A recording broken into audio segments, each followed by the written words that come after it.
Welcome to Louisiana Heartbeats. I'm Cindy Landry, your host. And with me today we have Cindy Post Brown, who is an author and songwriter. She has been out of our area for a while, but she has come back into town, and while waiting on her new grandbaby or great-grandbaby, she has come in to share a story with us. She has a song that she wrote, and now she has a country artist singing it. Welcome to the show, Cindy. Thank you so much. I'm glad to be here. Where are you originally from, Cindy? I'm originally from Texas, a small town called Vidor, Texas. Okay. And my husband's job moved us over here probably when my daughter was a freshman in high school, and we lived over here for quite a while. And recently, most recently, we're living in Bakersfield, California. Well, I remember following you on Facebook, and I think you were in other areas also. Yes, I was. I lived across the globe in a country called Brunei. Well, I get to travel whenever you get to travel, and I thank you for posting those things. And we're really grateful for your friend and my friend, the publicist, Linda Doucette, for setting up this appointment for you to come in. Linda does a heck of a job. Yeah, she's one of my newly found best FFFs. Is that what you call it? Best friends forever. Okay, we are here today to talk about this song, The American Way. Okay, could you please tell me, when did you write this song? I think it was probably about last July or August, so It's been almost close to a year, and it seems like yesterday in a way. But I wrote it, I was home on a Sunday morning, and it just started coming to me.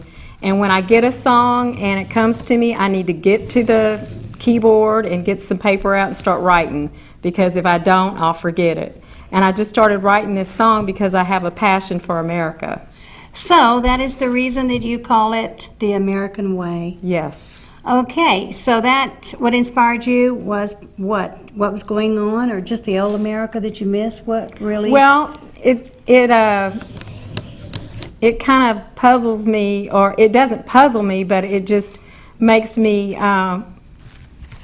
just so worried about the way things are in America these days. It seems like things that are supposed to be right are considered wrong, and things that are wrong are considered right. And we have people in our government on both parties that are not always honest with us.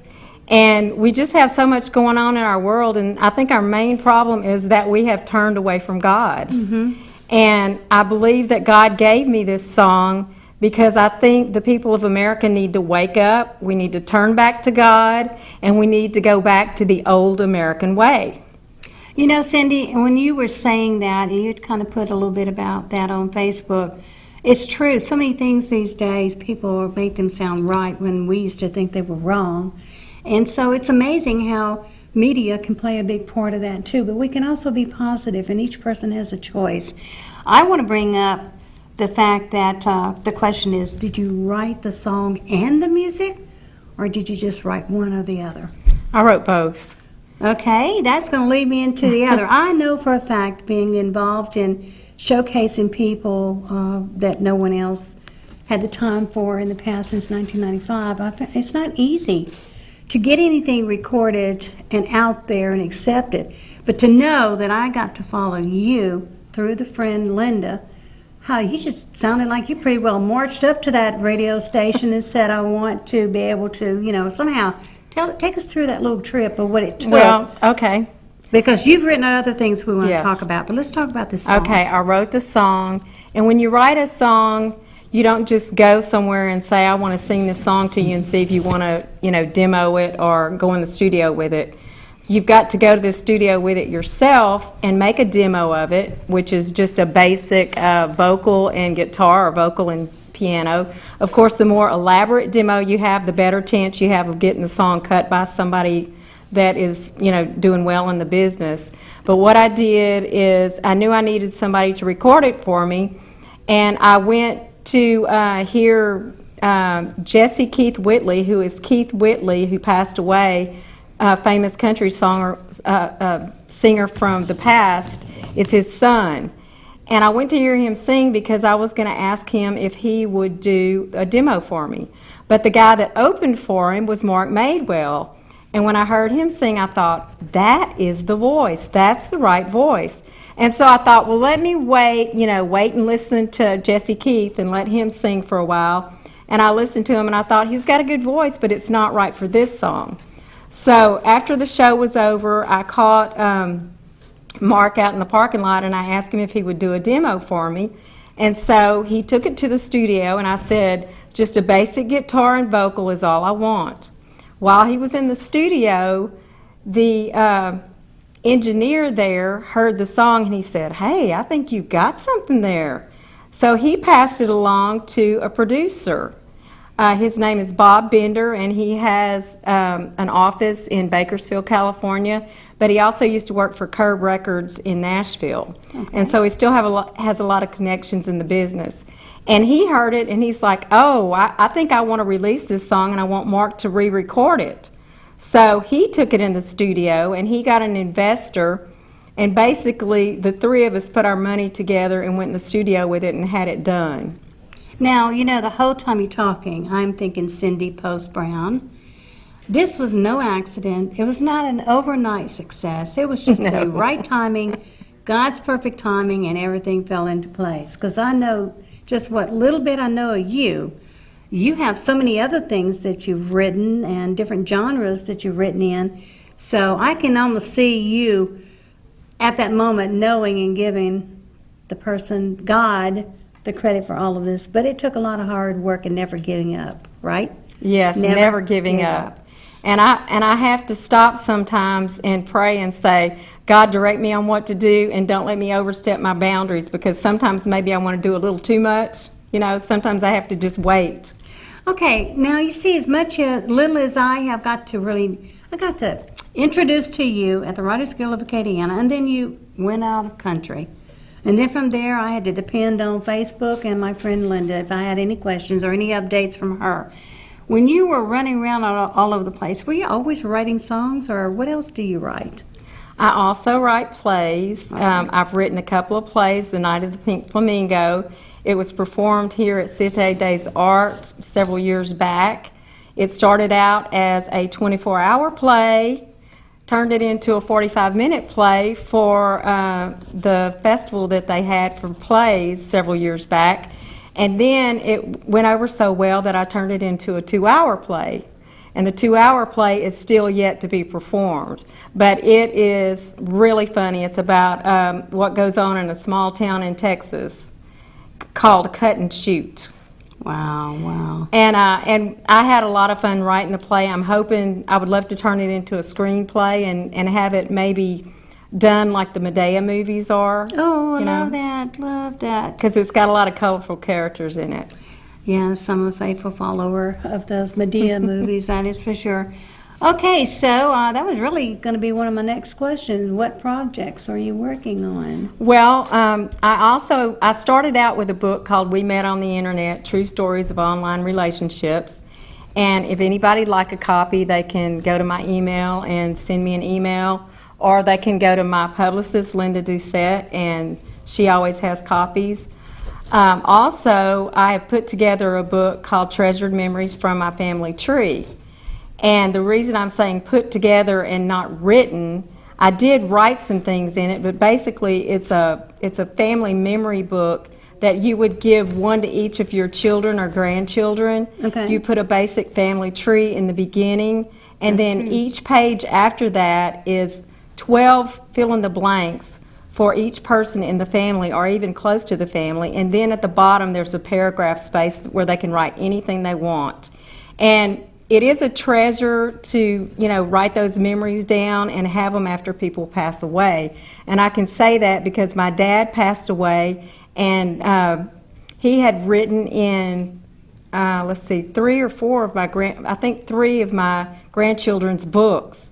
Okay. And it's little things like, I found out, that he was baptized in a dynamite hole, and it's stuff like that people wouldn't know about you that can leave, you can leave these facts for your grandkids or your nieces and nephews, and then you can write your own special little thing. And some of the fill-in-the-blanks are like, what is your favorite Bible verse, or what was one of your favorite pets when you were growing up, that type of thing. So it lets them know you instead of, you know, like you may be long gone when your grandchild is grown up, and they may say, well, what kind of grandmother or grandfather did I have, and what did he like to do, or whatever. It's in your own words, written in your own handwriting. Cindy, if you're going to write something for a song, is it that much difference between just writing a poem, no matter what style of poem you're writing? What is your main focus if you're going to write a song? Well, everybody does it differently, but I usually have the music come into my head the same time the words come in. Some people can just write lyrics and maybe put the music later, or maybe only write the lyrics, and some people can write just the music and have someone else, you know, write the lyrics. But usually mine comes at the same time, and I don't sit down all the time and just write a complete song. I may get a phrase or a chorus and write it down and then come back to it later. Okay, so you have written other songs. Oh, yes. Could you give us the name of those songs again? If you mentioned it, I didn't catch it. Well, I do have a song right now that is already made into a video called We the People of America. It is on YouTube, and you have to put in my name with it because there are other people that have written songs that are very similar, and you have to put in We the People of America, Cindy Post Brown. Right. And I wrote that several years ago. I had my daughter, myself, and two guys that were in a praise band with me at church, and we went into the studio in Crowley at Master Track. We recorded that one, and I bought an inexpensive video camera, and my daughter made the video, and my grandsons are in it. And Wow. so it's really neat to look back and see them. But it's also a song about America and how we, the people of America, how this land belongs to us. We still believe in freedom. We believe in the sanctity of life. We believe in God. We believe in hard work. And that's what the song is all about. You know, Cindy, I remember that viewing that video. So whenever it came to my attention that you had written this American Way song, at first I thought, well, look at that. She's already taken what she's done already, and she's going into a different avenue. But the American Way is a totally different song than the video. Oh, yeah. What you had said, what, We the People of America? Yes, Because I followed yes. you on that also. Yes. Well, actually, the American Way has been made into a very simple video, and it's on YouTube. And you can see it by going to YouTube and typing in The American Way, Mark, M-A-R-C, Madewell. And there are other songs similar name too, so you have to put in his name as well. But we hope to make a better video later. What happened was I sent the song to a talk show host, radio talk show host in Bakersfield, and he does a conservative political show, and he heard the song and he loved it. He fell in love with it. So I sent it to him. He played it on his show. He took it and overnight made a video himself and put it up on YouTube before I even knew what was going on. So the next day I woke up and I had a video on YouTube, and I'm like, where did that come from? And it's because the man liked it so much, he just threw that together. So it's a good video, but we're hoping to do a better one later. Well, you're just getting favor all the way around. Well, I want to bring it to Kitty-Anna's attention that at the closing of our show, with our rolling credits rolling, we're going to be playing the entire song that she has written, the lyrics and the words too, called The American Way. So be sure to stay tuned and go through that ending, because then you'll hear what's in her heart, and probably it'll touch on some issues in your heart too. So the most important thing is that it is what we, the Americans, used to stand for. And I've listened to the song, and we were hoping we could have had the video today, but having the song and closing out the show this way is even better. Let's go back and share and maybe acknowledge some of the people who's helped you on this path to actually get this song on its way again. You've got the radio station that opened up its doors, and from there people just happened to be there, and one person led to another. Let's go ahead and revisit that and share. Well, it started out with me and Mark Madewell and getting him, and then from there the engineer hearing it, Parisi McGriff, and then he passed it on to Bob Bender. And then they took it into the studio, and I forgot to say that I actually got to sing harmony with the on the song. What? And I actually doubled my harmony. So that was kind of nerve-wracking because I've been in the studio before, but not for something that, you know, could end up on the radio. So that was a lot of fun, but it was kind of scary too. So is this the normal routine of a person who's written a song, how they should go about bringing it to someone's attention, or did you kind of go out of the box on this one? I mean, give the future songwriter who wants someone to listen to his music maybe some of your experienced advice. Well, I do say that you have to have a good demo to start with, because there's a million songwriters, there are a dime a dozen, and if you don't have a good product for them to listen to start with, they're not going to take you seriously. There you go. If you have something that sounds fairly professional, and the more professional you can get it, the better, they're going to take you more seriously. And also, I think that you just have to think outside the box on the way that you get it to people. I mean, I will actually drive it somewhere if I need to go. I actually emailed it to the Duck Dynasty people last night. I emailed it to Glenn Beck. And we've emailed it to some of the talk shows. But, you know, if I can go to a rally and meet up with somebody that I think believes like this song speaks, I would go to that rally and I would do whatever it takes. And, you know, there might be rules on how to get things to people, but I think you have to do anything it takes, and especially if you have the dream and you don't want to give up on it, you do whatever it takes. And it may seem kind of odd and kind of crazy, some of the things that I would do, but I do it, you know. Well, Cindy, you're sitting at this table today because I have a vision and passion also to showcase people that nobody else wants to listen to.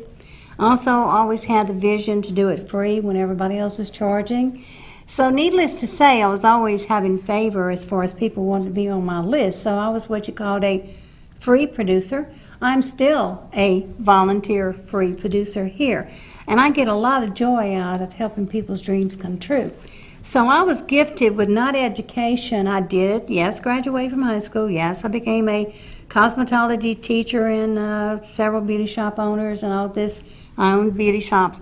And also worked and volunteered at a radio station. Needless to say, never thought about being on television. I wanted to hide behind the radio. People could call in, so my gift of gab was my strongest asset. So I say that to say this. On a Louisiana Heartbeat, Santa Acadiana Open Channel is a free access channel. We don't get paid, we don't charge, and we don't pay you to be on here. But out of your kindness to come on, we're able to share with the community your dreams, people's businesses. We have our certain rules we have to go by. We can't mention certain things because we are a free access, so we don't do commercials and we don't compare people to one to another or tell you to go somewhere and don't go somewhere else. That's just not the way it is. But as I'm sitting here and looking at you, dreams come true, and sometimes, most of the time, it's the person who's created the idea or the song or the book or the whatever that has to get out there and market themselves. Yes, you're right. You are what they're going to get. Yeah, and you're not going right. to give up. You true to nature. You love hats. I learned that Yes, you I do love do. hats. I didn't wear one today, but yes, I do. Normally you do love hats. And so what's going on is that it's unusual you didn't wear a hat today. I'm surprised. But you have a new hairdo. Yes, I do. And you're sporting it for a special reason and celebration that you are trying to be a healthier person these days. Yes, I am. I've lost a little bit of weight, so That's great. hope it doesn't find me again. There you go. Well, I know. Well, we'll talk about that on another show when it comes to that. Cindy, when it comes right back to the American way, many, many years ago I wrote a silly, silly poem, and it was called The American Dream. Really? And it was amazing when you came out with the song. I listened to it very closely because in my poem, I called American Dream the American Disease way back then. It was a silly poem. And the whole point was it was my heart that the morals of our nation would stay the same. And that was what my dream was. But somebody at that time was already trying to change things, and we're talking like back in the 70s, okay? Wow.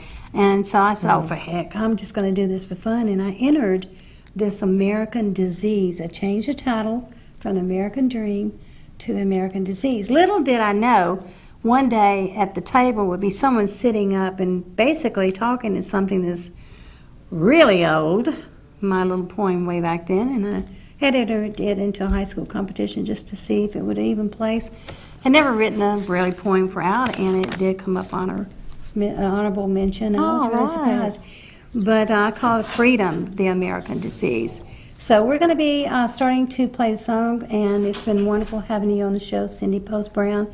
So I'm going to go ahead, and I'm going to close out the show, and then we're going to enjoy the words, Katie Anna, to the music. You've been watching Louisiana Heartbeats. I'm Sudie Landry, and with me today is Cindy Post Brown, who is the author and songwriter of The American Way, the song that you are about to hear. Tune in every Tuesday night at 9 o'clock. It just might be you or Cindy Post Brown that we are showcasing. So sit back and enjoy, and thank you for watching.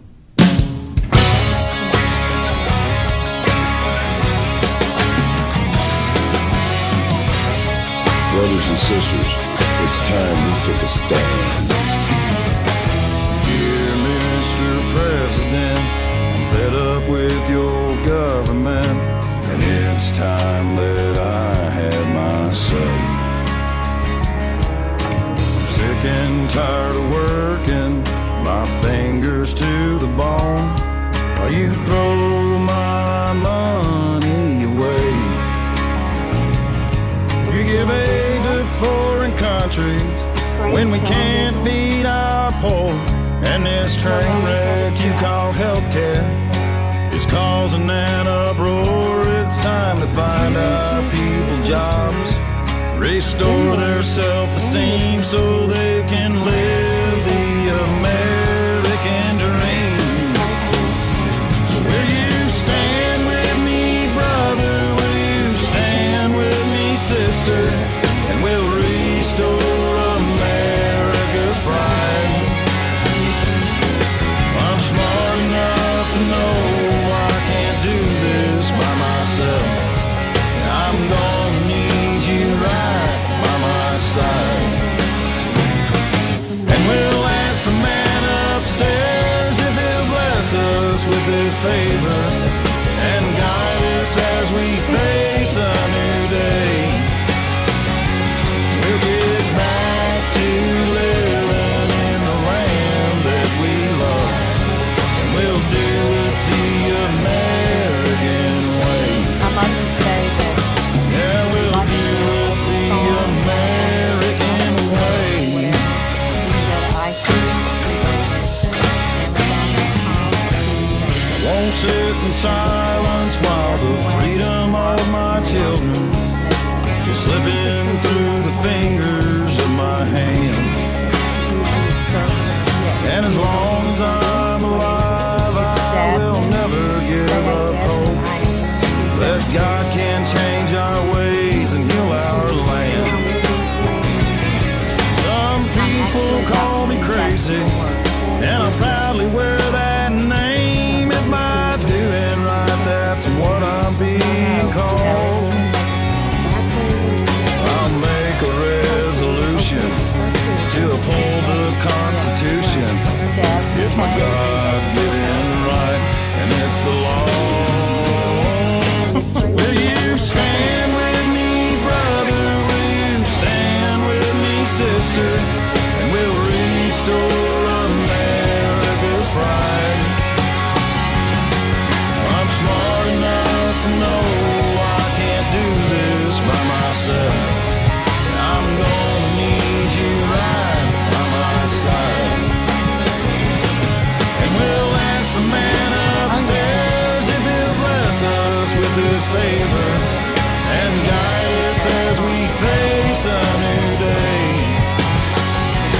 We'll get back to living in the land that we love, and we'll do it the American way. Yeah, we'll do it the American way.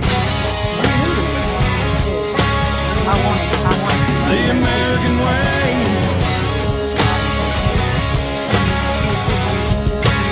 One nation under God.